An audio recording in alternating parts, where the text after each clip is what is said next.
Agora, por exemplo, eu mantenho contato diário com diplomatas americanos, russos e alemães para entender o conflito, né? E aí a parceria brasileira, né, a participação brasileira do grupo BRICS me ajudou muito, porque para discutir BRICS eu viajei muito para Moscou, e aí são as pessoas agora que te, né, São os contatos. que te explicam o que está acontecendo, qual a probabilidade de um confronto, E o que eles etc. estão falando lá? O que os caras na Rússia estão sentindo nesse momento? Eu acho que uma coisa que chama atenção é que o Putin não fala muito da guerra na mídia russa. Ele aparece na TV todos os dias, mas fala sobre cripto, sobre... Sobre enfim, cripto? tem um Que debate interessante. super interessante se é para banir ou não, né? Vários países estão começando a banir agora. A China já baniu. A Rússia se preocupa com alto consumo de energia, né? Isso desculpa, né? Enfim, esse é um tema que está sendo discutido se é ou não é, porque um governo que quer controlar o sistema financeiro se preocupa com aquilo, porque Claro. aquilo não consegue controlar. Então, Sim. se você tem um viés autoritário, Sim. sua intuição sempre é querer controlar essas Só que coisas. tem uma vantagem também, né? Porque se você for uma cripto, o seu país assumir essa parada, você fica protegido contra Exato. ameaças externas, como o cara vai embargar o Bitcoin. Foda-se, tá ligado? Exato. Mas aí eu acho que os russos querem, eles já, por exemplo, tentam... antigamente, mesmo a Rússia fazendo comércio com a China, por exemplo, via da moeda russa para o dólar, depois do dólar para a moeda chinesa. E agora isso já vai direto, cortar o papel do dólar justamente para reduzir o poder de barganha dos Estados Unidos. Entendi. Agora, então, pode haver sim um ataque iminente, mas eu, assim, também acompanho no jornal, etc., eu acho que haveria algum tipo de, né, retórica mais pró-guerra, dizendo que agora chegou a hora da Rússia, enfim, mostrar quem é. Algo assim, mas não está tendo isso. Mas isso pode mudar, eu acho que só tiver um conflito se tiver alguma coisa... Pode ser algum ataque dentro da Ucrânia contra a população russa, por exemplo, ou contra os rebeldes pró-russo que já ocupam, pró-Rússia, que já ocupam a parte da Ucrânia.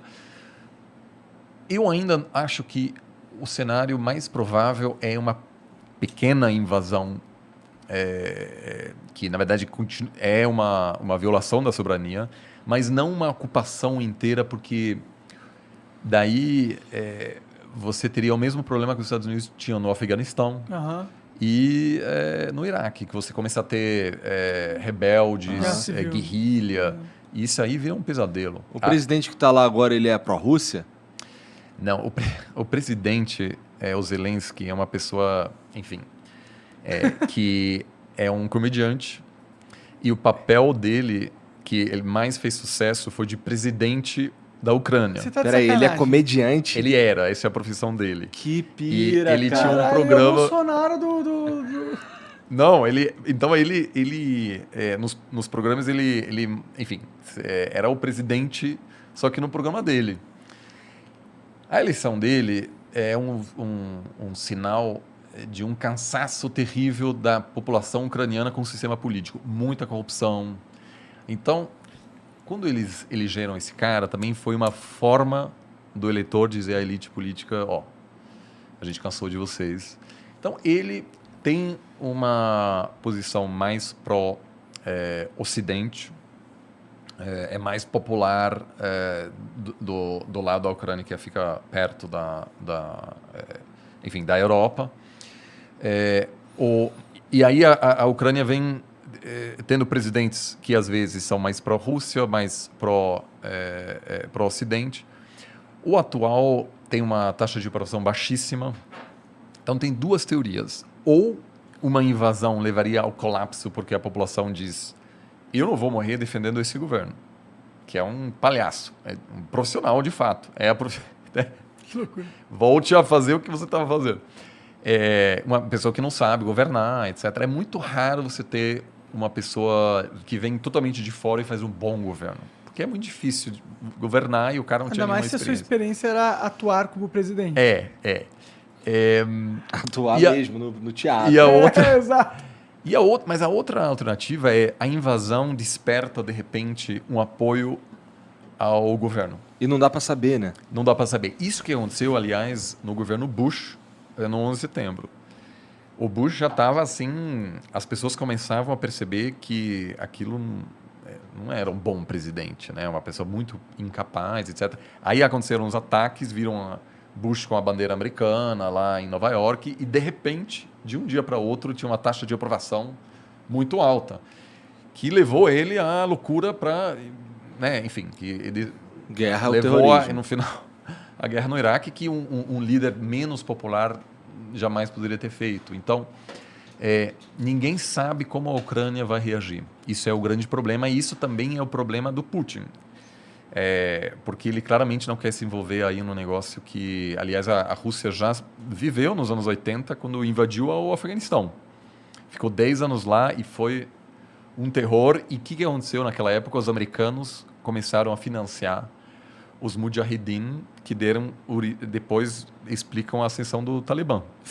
Os americanos apoiaram radicais que depois, né, vamos dizer, se transformaram no grupo que acabou atacando os Estados Unidos no 11 de setembro. Então, o que os americanos fariam no caso de uma invasão russa na Ucrânia? Iam mandar muitas armas para a resistência. Então, aquilo aí é um negócio que eu acho que para a Rússia, eu acho que não compensaria, porque o custo econômico é enorme num país que, assim, tem reserva, mas uma ocupação é muito, muito cara. Penoso, né? Eu acho que eles não vão querer, né? Porque se eles ocuparem a OTAN... Porque a OTAN não estava querendo colocar uns exércitos lá na fronteira? Não estava rolando uns negócios assim? Eu acho que, assim, os Estados Unidos cometeram um erro gravíssimo, porque em 2008 o Bush falou que algum dia a Ucrânia vai fazer parte da OTAN. Que do ponto de vista americano é totalmente desnecessário. Para que agregar a Ucrânia à OTAN? A lógica da OTAN foi de se defender da Rússia, então um ataque aos alemães, etc. Então, basicamente, querendo impedir que a Rússia pudesse ocupar indústrias, por exemplo, na Alemanha, na França, né? Agora, o ganho estratégico dos Estados Unidos integrar a Ucrânia na OTAN é praticamente zero. É só encher o saco da Rússia. Pior, porque se a Ucrânia sofrer um ataque, os Estados Unidos é obrigado a entrar no conflito. E a população americana não quer isso. O Trump foi bastante honesto. Ele falou, olha, alguns países da OTAN, eu não sei se os Estados Unidos querem defender. Porque a OTAN surgiu numa lógica da Guerra Fria que hoje, a princípio, não existia mais. Então, foi uma grande provocação também, ao meu ver, uma cegueira, talvez, porque a Ucrânia até pode, vamos dizer, dá para defender a democracia na Ucrânia, etc. Agora, E os Estados Unidos, na verdade, não tinham um plano concreto, ele só falou. E aquilo gerou uma angústia muito grande na Rússia. Então, por isso eu acho que os Estados Unidos não está disposto a mandar tropas para os ucranianos. Não é um país tão relevante. Os russos encontram... Kiev vamos dizer, é o início da civilização russa. Então, para eles é muito mais Pode importante. crer. E outra, se tiver um soldado americano matando um soldado russo, por que as bombas atômicas não começam a voar, tá ligado? Tem uma série de acordos, linhas, né, de diálogo para justamente evitar que esse tipo de coisa pode rapidamente levar a um conflito. Entendi. Mas é sempre o pior dos cenários e meramente a chance de um confronto entre as duas grandes potências elevou o preço de petróleo. Uhum. Então o mercado está começando a ficar muito assustado. Entendi. Você já tem uma crise energética na Europa por uma série de fatores e o preço de gás está aumentando muito. Então um país, por exemplo, que vai sofrer muito é a Alemanha, que depende do gás russo. Entendi. Uma vez que você tem um conflito acontecendo, você ainda pode confiar que a Rússia vai te passar gás. É verdade. Apesar de você fazer parte de uma aliança militar que está em conflito com você. Verdade, né? Pode ser, mas pode ser que não. Pode cair uma bomba num gasoduto e aí... Já era. A Alemanha 40% do gás natural que a Alemanha importa vem da Rússia. Caralho. Por isso os alemães estão muito assustados e não querem uma escalação. Então, esse risco existe, é real.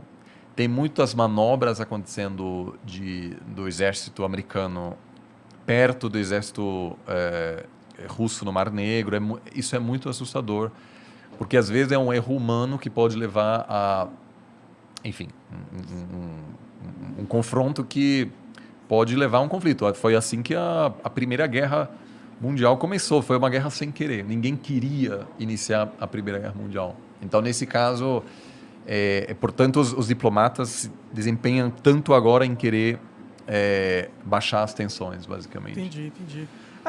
Eu acho que o mundo está tão conectado no comércio que eu também não acredito que os caras querem uma briga entre dois cachorros tão grande, tá ligado? Então, esse é um dos grandes argumentos, eu não estou te chamando de liberal, mas não, claro. O liberalismo, que não tem a ver com... É uma coisa diferente do pensamento liberal doméstico, mas a teoria liberal diz que quanto mais comércio existe entre nações, menor o risco entre eles, porque tem grupos de interesse em cada país que vão se empenhar para evitar um conflito. Sim, faz sentido, na minha opinião. Exato. Agora, os pensadores realistas dizem que aquilo acaba sendo secundário na hora do país pensar no seu interesse nacional, que é, como eu falei, né, proteção da fronteira, da integridade territorial, porque na Primeira Guerra Mundial, a Alemanha e a Inglaterra tinham laços comerciais muito fortes. Só que daí entrou o nacionalismo e, apesar de grandes perdas, as elites da Alemanha, que sabiam que iam ter que abrir mão do acesso ao mercado britânico e dos produtos ingleses, que eram importantes para a economia alemã, toparam, apoiaram o confronto, a guerra. Então, você tem vários... Isso é um grande exemplo de que o comércio não é uma garantia. Sim, com certeza. Eu acho que ajuda, mas não é uma garantia. Né? Porque um dia me parece bastante provável que vai haver algum tipo de conflito entre os Estados Unidos e a China, apesar de ser a relação comercial mais importante que temos hoje. Pode crer, né? Tá aí, talvez a bomba atômica segure.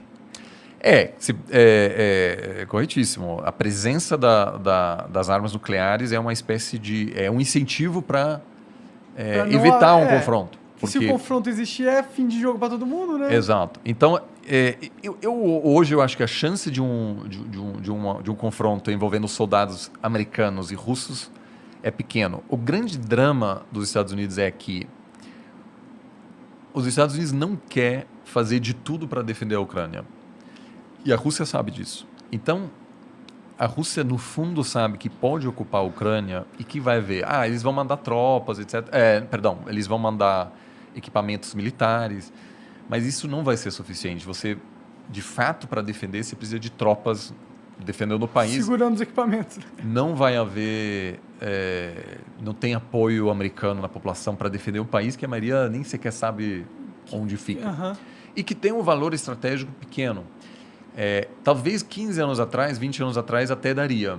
Por isso que os americanos toparam invadir. A população era a favor da invasão ao Iraque e do Afeganistão, porque havia uma sensação de que... Somos a polícia do mundo. Que hoje não existe mais. Né? Tem, assim, claramente o argumento de que os Estados Unidos precisa se dedicar mais a desafios internos e menos a questões externas foi o grande argumento do Trump. Sim.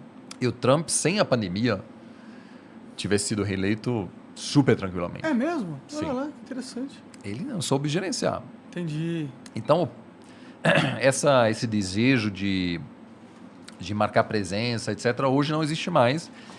E é justamente isso que também incentiva países como a Rússia e a China a... ganhar mais poder, né? Exato.